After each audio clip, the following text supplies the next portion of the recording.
하나님 주신 좋은 아침입니다. 화요일 10월 18일 우리에게 주신 하나님의 말씀 사무엘하 18장 1절에서 18절까지 말씀 함께 보겠습니다.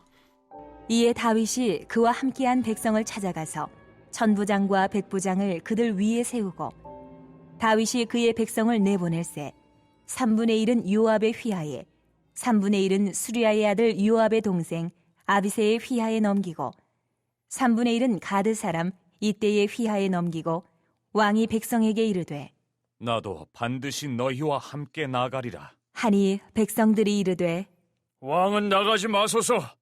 우리가 도망할지라도 그들은 우리에게 마음을 쓰지 아니할 터이요.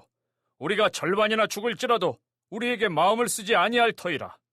왕은 우리 10,000명보다 중하시오니 왕은 성읍에 계시다가 우리를 도우심이 좋으니이다. 하니라. 왕이 그들에게 이르되 너희가 좋게 여기는 대로 내가 행하리라. 하고 문 곁에 왕이 섬에 모든 백성이 100명씩 1000명씩 대를 지어 나가는지라. 왕이 요압과 아비새와 이때에게 명령하여 이르되 나를 위하여 젊은 압살롬을 너그러이 대우하라. 하니 왕이 압살롬을 위하여 모든 군 지휘관에게 명령할 때에 백성들이 다 들으니라. 이에 백성이 이스라엘을 치러 들로 나가서 에브라임 수풀에서 싸우더니 거기서 이스라엘 백성이 다윗의 부하들에게 패하매 그날 그곳에서 전사자가 많아 20,000명에 이르렀고 그 땅에서 사면으로 퍼져 싸웠으므로 그날에 수풀에서 죽은 자가 칼에 죽은 자보다 많았더라. 압살롬이 다윗의 부하들과 마주치니라. 압살롬이 노새를 탔는데 그 노새가 큰 상수리 나무 번성한 가지 아래로 지날 때에 압살롬의 머리가 그 상수리 나무에 걸림에 그가 공중과 그 땅 사이에 달리고 그가 탔던 노새는 그 아래로 빠져나간지라. 한 사람이 보고 요압에게 알려 이르되 내가 보니 압살롬이 상수리 나무에 달렸더이다. 하니 요압이 그 알린 사람에게 이르되 내가 보고 어찌하여 당장에 쳐서 땅에 떨어뜨리지 아니하였느냐. 내가 내게 은 10개와 띠 하나를 주었으리라. 하는지라. 그 사람이 요압에게 대답하되 내가 내 손에 은 1,000개를 받는다 할지라도 나는 왕의 아들에게 손을 대지 아니하겠나이다. 우리가 들었거니와 왕이 당신과 아비새와 이때에게 명령하여 이르시기를 삼가 누구든지 젊은 압살롬을 해하지 말라 하셨나이다.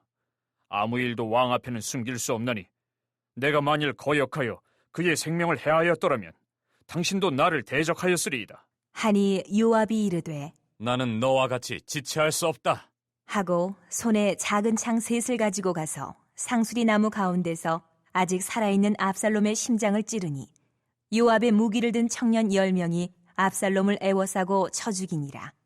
요압이 나팔을 불어 백성들에게 그치게 하니 그들이 이스라엘을 추격하지 아니하고 돌아오니라. 그들이 압살롬을 옮겨다가 숲을 가운데 큰 구멍에 그를 던지고 그 위에 매우 큰 돌무더기를 쌓으니라. 온 이스라엘 무리가 각기 장막으로 도망하니라. 압살롬이 살았을 때에 자기를 위하여 한 비석을 마련하여 세웠으니 이는 그가 자기 이름을 전할 아들이 내게 없다고 말하였음이더라. 그러므로 자기 이름을 기념하여 그 비석에 이름을 붙였으며 그 비석이 왕의 골짜기에 있고 이제까지 그것을 압살롬의 기념비라 일컫더라. 아멘. 하나님의 말씀입니다. 말씀을 한번 읽으시면서 잠시 묵상하시겠습니다.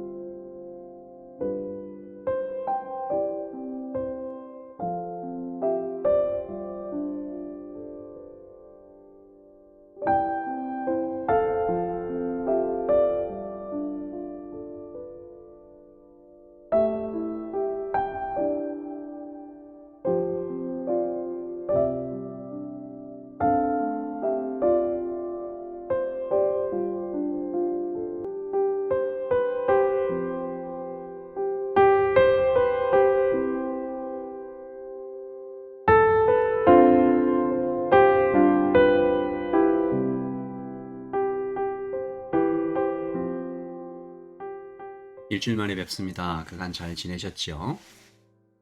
지난 주일 저는 오클랜드 목회자 협의회에서 은혜로운 시간을 보냈고요. 많은 목사님들과 교제하고 또 한국에서 오신 복음에 대해서 깊이 알려주시는 강사님 만나서 행복하고 유익한 시간들을 보냈습니다. 여러분도 복음 안에서 하나님 안에서 좋은 시간 보내셨으리라 생각하고요. 오늘 말씀 함께 보도록 하겠습니다. 이 다윗 왕국에 대해서 좀 생각을 해볼 텐데요. 이 다윗 왕국은 역사상 가장 강력하고 부유했던 나라 중에 하나죠. 지금의 미국과 비교해도 결코 뒤지지 않는 그런 나라였습니다. 압살롬은 이런 다윗 왕국에서 어쩌면 가장 큰 복을 받은 사람이다라고 불러도 좋을 만큼 그런 사람이었죠. 신분으로는 왕의 아들이잖아요. 외모로는 당대 최고의 미남이다라고 불렸고 사람들 그를 참 좋아해 줬어요. 따르는 이들이 많았죠. 그런데 오늘 말씀에 이 압살롬이 죽임을 당하는 장면 나오지 않습니까? 전장에서 비참하게 죽어요. 군인으로서 나라 지키다가 죽는 것 명예로운 일이다 할 수 있겠지만 사실 압살롬은 반역자지 않습니까? 이 다윗 왕국을 심하게 위태롭게 했고 죄 없는 수많은 청년들을 죽음으로 내몰아 죽게 만들었던 오늘 말씀 7절과 8절 보시면 수만 명의 청년들이 압살롬의 반역 때문에 죽는 장면입니다. 그리고 자신도 죽죠. 압살롬이 죽는 장면 보면 이 머리카락이 나뭇가지에 걸려서 공중에 이렇게 뽀둥뽀둥 거리다가 요압의 칼에 심장을 찔려서 죽습니다. 여러분 어쩌다 이렇게 비참한 최후를 맞게 됐을까요? 사실 뭐 당연한 죽음이라고 볼 수도 있겠죠. 이런 말씀 조금 조심스럽긴 하지만 빨리 죽으면 빨리 죽을수록 여러 사람에게 도움이 되는 그런 죽음이 있습니다. 누군가 이 아돌프 히틀러를 두고 이런 말 하는 걸 제가 우연히 들었는데요. 히틀러에게 글을 가르친 초등학교 선생님을 내가 원망한다. 고등수학과 문학을 가르쳐 글을 읽고 쓰게 한 중학교, 고등학교 선생님을 원망한다. 뭐 이렇게 쭉 원망을 늘어놓다가 마지막에 이렇게 말해요. 히틀러가 교육받지 않고 그저 촌부로 늙어갔다면 그 자신과 전 세계에 엄청난 유익이 되었을 것이다. 나는 그것이 참 안타깝다. 압살롬의 죽음이 꼭 그렇게 보여요. 오늘 사건을 좀 영화로 만들어 본다 생각하면 12절에서 요즘 청년들 얘기하는 것처럼 고구마 100개를 먹은 것처럼 엄청난 답답함과 긴장감을 느꼈을지도 모르겠어요. 12절 한번 보세요.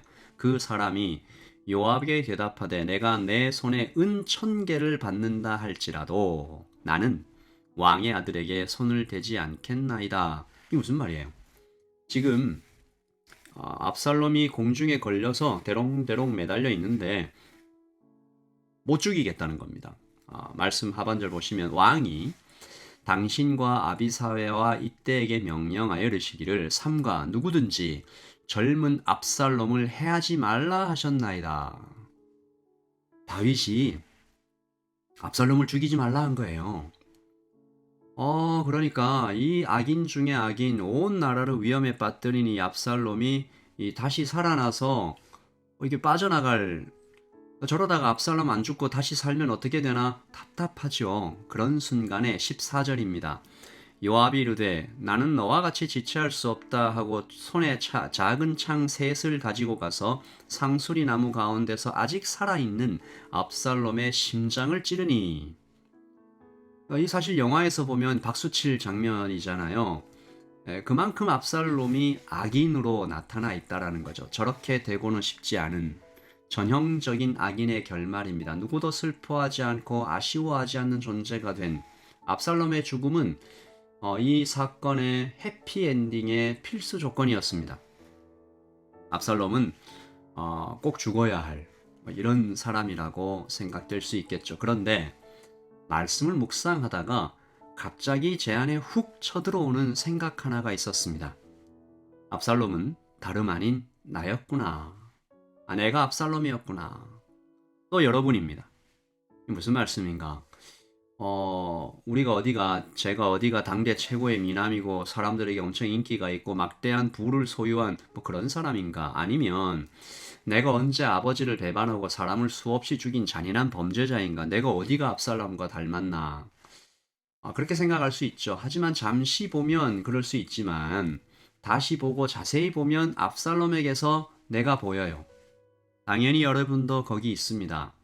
여러분, 아버지 다윗이 압살롬을 바라보는 장면, 그 아버지 다윗의 눈에 우리가 보입니다. 왕이 5절이죠. 왕이 요압과 아비새와 이때에게 명령하여 이르되 나를 위하여 젊은 압살롬을 너그러이 대우하라. 왕이 압살롬을 위하여 모든 군 지휘관에게 명령할 때에 백성들이 다 들으니라. 다윗은 자신을 죽이려고 하고 자신의 후궁들을 욕보인 압살롬을 용서하라, 보호하라. 사실 이 명령 뒤집어 보면 그 압살롬이 자신을 죽이려고 창들고 와도 살려주라. 참 어이없는 명령이기도 하죠. 그만큼 아버지 다윗이 압살롬을 사랑했어요. 씻을 수 없는 죄를 저지른 압살롬에게 용서를 베푸시는, 누구를 닮았습니까? 70번에 7번이라도 용서하겠다는 아버지의 사랑, 마치 하나님의 헷세드를 닮은 사랑의 의지라고 보여지죠. 이 사랑은 지독합니다. 자신의 목숨은 물론이고 다윗 왕국의 모든 군사들에게도 명령하고 있는데, 말씀드렸듯이 너희들의 목숨보다 압살롬을 우선하라라고 지시하는, 사실은 좀 미친 사랑에 가깝죠. 다윗의 이 명령을 옳다고 볼 수는 없습니다. 그러나 우리가 이런 사랑을 받았죠. 우리를 지으신 하나님 아버지를 거역하고 세상 따라 살다가 넘어지죠. 사람의 길을 따라가다가 내가 파놓은 함정에 내가 빠지고 내가 지은 죄의 결과를 내가 당합니다. 오늘 압살롬이 평소 자랑하고 의지했던 바로 그 머리카락이 걸려서 공중에 대롱대롱 매달려 아무것도 못하고 있는 것 같은 모습이 우리의 모습 같을 때가 참 많아요. 그래서 우리는 압살롬과 닮았습니다. 어마어마한 사랑을 받은 것이 참 닮았고요. 압살롬처럼 그 사랑하시는 아버지를 반역할 때가 참 많은 것이 또 압살롬을 닮았어요. 하지만 우리는 압살롬과 비슷하지만 또 압살롬과 다릅니다. 많이 다릅니다. 여러분, 압살롬은 죽었지만 우리는 살아났죠. 압살롬은 요압의 칼에 맞았지만 우리는 살았어요. 왜요? 예수님이 그 칼을 대신 맞아 주셨기 때문입니다. 압살롬은 청년 10명이 달려들어 칼로 쳐 죽였지만 우리는 그 칼, 예수님이 로마 병사들의 채찍과 못 박히심을 당하시는 것으로 대신 당하셨습니다. 압살롬은 그 자신이 공중에 매달려 수치당했지만 우리는 예수님께서 나무에 대신 매달려 모욕을 당하셨습니다. 그래서 우리는 압살롬 같지만 압살롬보다 낫습니다.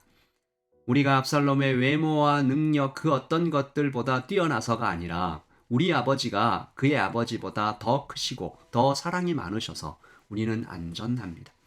다윗은 온 이스라엘을 다 동원해서 압살롬을 지키려고 했지만 결국 실패했죠. 우리 하나님은 실패하지 않으십니다. 직접 오셔서 자신의 목숨으로 지키시지요. 그래서 우리는 압살롬 같지만 압살롬보다 훨씬 낫습니다. 압살롬처럼 죄를 지었지만 압살롬처럼 죽지 않을 것입니다. 오늘 아침에 우리는 다윗보다 좋은 아버지, 나의 하나님 아버지를 압살롬 같은 죄를 지은 몸으로 살펴봅니다. 바라봅니다. 나를 위해 요압의 창을 대신 맞으신 예수님을 바라보는 것이죠. 여러분, 우리 하나님 아버지 이렇게 참 좋으신 분입니다.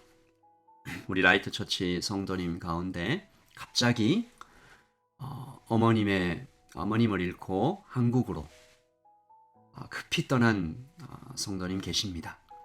하나님께서 그 마음을 위로하시기를 바라는데, 하나님께서 우리 모두의 친아버지 되어주시고 친어머니 되어주셔서 우리 남은 인생을 우리 하나님 품 안에서 그렇게 살아갈 수 있도록 우리가 하나님을 굳게 붙잡는 오늘 아침이 되기를 소원합니다. 우리는 압살롬과 비슷하지만, 아니 그보다 못하지만 압살롬은 받지 못한 어마어마한 사랑을 받았습니다. 용서를 받았습니다. 안전함과 보호하심을 받았습니다. 그 하나님을 찬양하며 이 하루를 시작합니다. 기도하겠습니다. 하나님 아버지, 하나님, 압살롬은 대단한 사람이었습니다. 외모도 훌륭하고 왕의 아들이고 반역을 일으킬 때 수많은 사람들이 그를 따랐던 것처럼 인기가 많았습니다. 그러나 그는 아버지를 배반했습니다. 거역했습니다. 씻을 수 없는 죄를 지었습니다. 그래서 자신이 지은 죄에 밀려 죄에 붙잡혀 죄 때문에 구덩이에 빠져 나무에 매달려 죽었습니다. 하나님, 우리가 압살롬과 똑같습니다.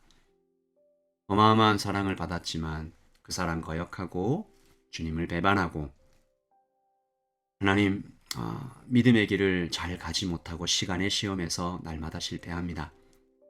그런데 우리 하나님은 직접 오셔서 대신 창을 맞아주십니다. 요압이 창 던질 때, 그리고 여러 명의 청년들이 달려들어 쳐 죽이려고 할 때 대신 못 박히시고 대신 뺨을 맞으십니다. 우리 하나님을 발견합니다. 하나님, 그렇게 좋으신 하나님, 우리가 꼭 붙잡고 살아가는 이 하루 우리의 평생이 되게 하시고, 오늘 한국에서 참 어려운 시간들을 보내고 있는 우리 희준 성도님에게 함께하여 주시옵소서. 하나님, 어머니를 잃은 그 마음에 위로하시고 하늘 아버지께서 큰 품으로 안아주시기를 소원합니다. 우리 모두 하나님 안에서 우리 하나님 꼭 붙잡고 평생 살아가는 모든 하나님의 백성 되기를 소원하며 우리 주 예수님의 이름으로 기도합니다. 아멘. 우리 사랑하는 성도님들 축복합니다. 건강하시고요. 또 저는 수요일 아침에 하나님의 말씀으로 함께 만나겠습니다. 평안하십시오. 샬롬.